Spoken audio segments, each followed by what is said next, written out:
C'est pas juste avoir de l'argent pour avoir de l'argent. Avoir de l'argent parce que ça signifie qu'on est allé très loin par rapport à là d'où l'on vient, tu vois. Et moi, je le vois comme ça.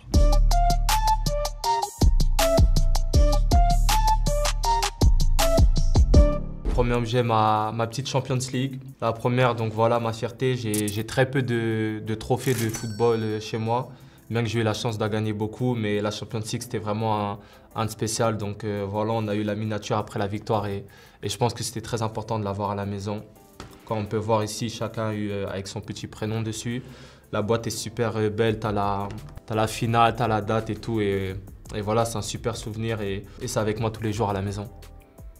Et voilà, ça c'est la miniature qu'on a eue en cadeau, mais trop petite, c'est pas la réelle. Donc j'ai commandé la vraie. Bientôt à la maison, j'aurai la vraie en taille nature et voilà, la vraie à la maison. Voilà. Comme on dit, c'est carré. Un objet qui ne me quitte pratiquement jamais, c'est mon petit appareil photo. C'est un Leica Q, un peu comme JQ. J'ai voulu être photographe il y a très longtemps. J'ambitionnais de devenir reporter photographe.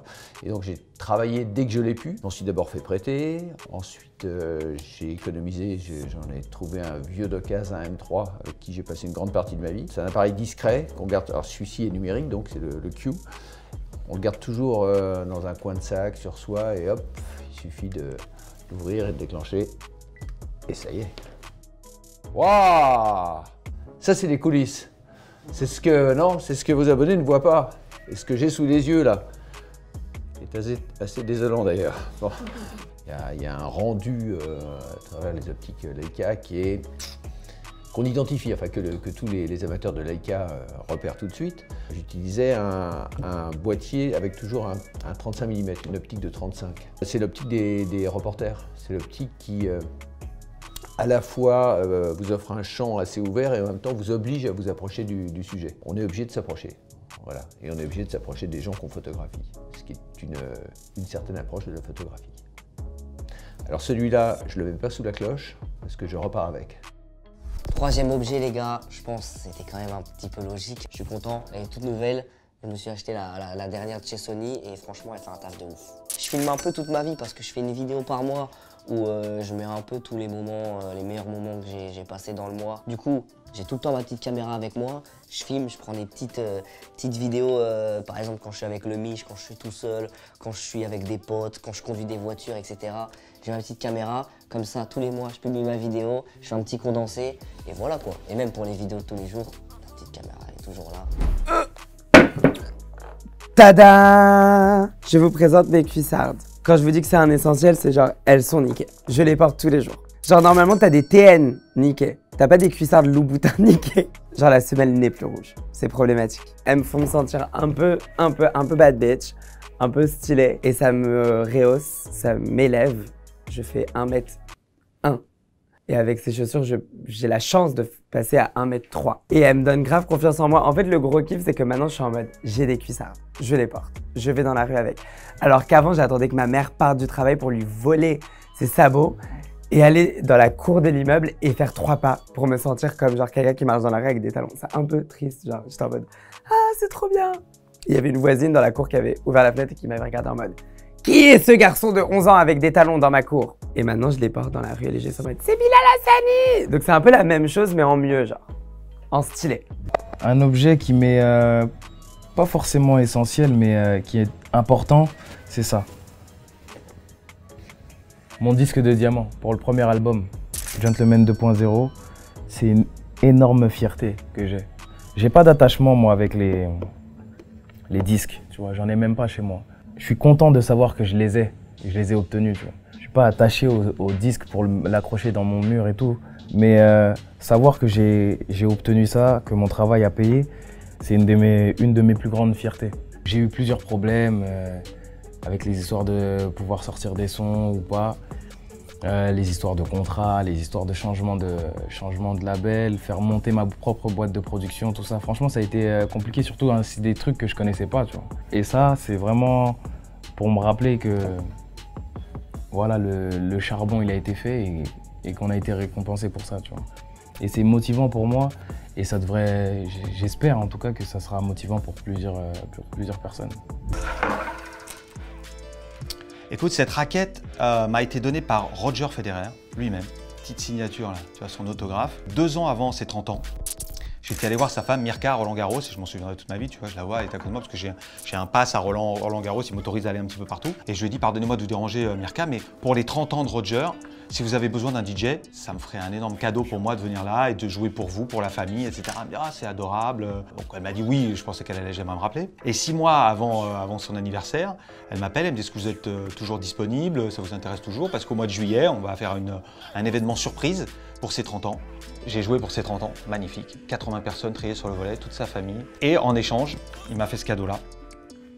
Alors normalement, il ne donne jamais d'objets à lui. Pourquoi? Parce qu'il a une fondation. Et tous les objets, donc tous ses vêtements, ses chaussures, sont vendus aux enchères pour sa fondation. C'est estimé ça entre 40 et 60 000 euros.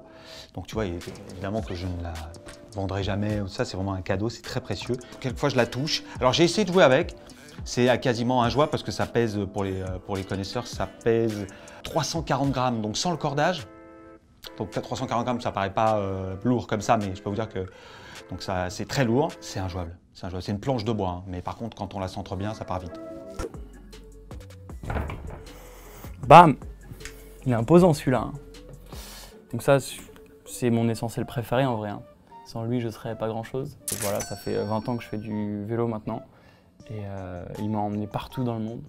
Et on a une relation assez particulière, lui et moi, d'amour et de haine. Pour le coup, ce BMX, c'est moi qui ai eu la chance de le dessiner avec mon sponsor, c'est Haro. Et donc voilà, je vais vraiment donner les dimensions que je voulais. Il est hyper court de l'arrière pour être vachement réactif. Un peu long de l'avant parce que je suis grand. Ça, c'est une Rolex. C'est ma chérie qui me l'a offerte.